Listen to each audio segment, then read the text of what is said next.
Hozir bizga sayyohlik qilgan Turkiya davlatining istiqlol marshini o'qiymiz. Hammamiz hurmat turaylik qarindoshlar.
Hamda Sharqiy Turkiston davlat marshini o'qiymiz.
Hammalarga rahmat.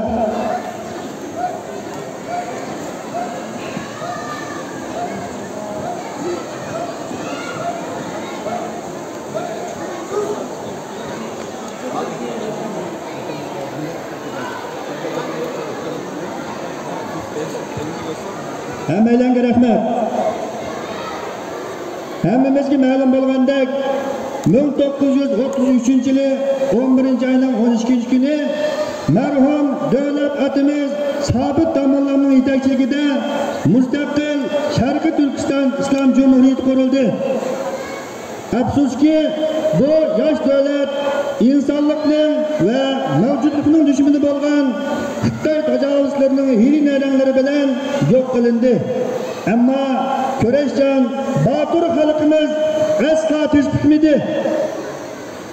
Hayatining oxirgi nafasligicha kurashni davomlashtirib, 1944-yili 11-oyning 12-kuni Alixon To'ra va Ahmadjon Qosim boshlig'ida Sharqiy Turkiston Jumhuriyatini qurib chiqib, bu jumhuriyatimizni 5 yil shonli tarix yaratgandan keyin Xitoy tajovuzlarining ruslar bilan biriktirishi va hiyla-nayranglari natijasida 1949-yili 10-oyning 1-kuni ag'dirib tashlandi. Shuningdan beri talaylagan jonlarni berib, daryo qonlarni ag'dirib, to'lashga tegishli bedellarni to'lab, tutulg'usiz kurashlarni elib borgan bo'lsakmi, g'alabaga erisha olmadik. Buning bilan biz bel qo'yatdikmi? Buning bilan biz bel qo'yatdikmi? Bel qo'yatdikmi? Bo'shab qoldikmi? Biz tushkunlashdikmi? Biz ümidsizlandikmi? Biz qaddimizni tik tutib, bu ulug'vor kurash yo'lini davomlashtiryapmiz. Shundaqmi? Shundaqmi? Biz ochiq sabablarni yakunlab, bu kurash yo'limizda ta hayotimizning oxirgi kuni qolguncha mangimiz va mang'avatimiz. Shahidlarimizning qanini asla va asla yerda qo'ya olmaymiz va qo'ymaymiz inshaalloh. To'proq shehidlarning qini bilan bo'yalsa, uning ismi vatan bo'ladi.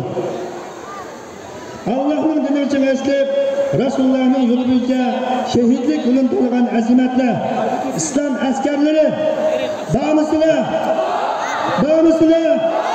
Bağımsızlar!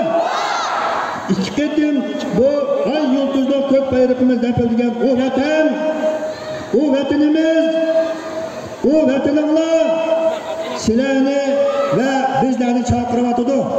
Tayyormisizlar?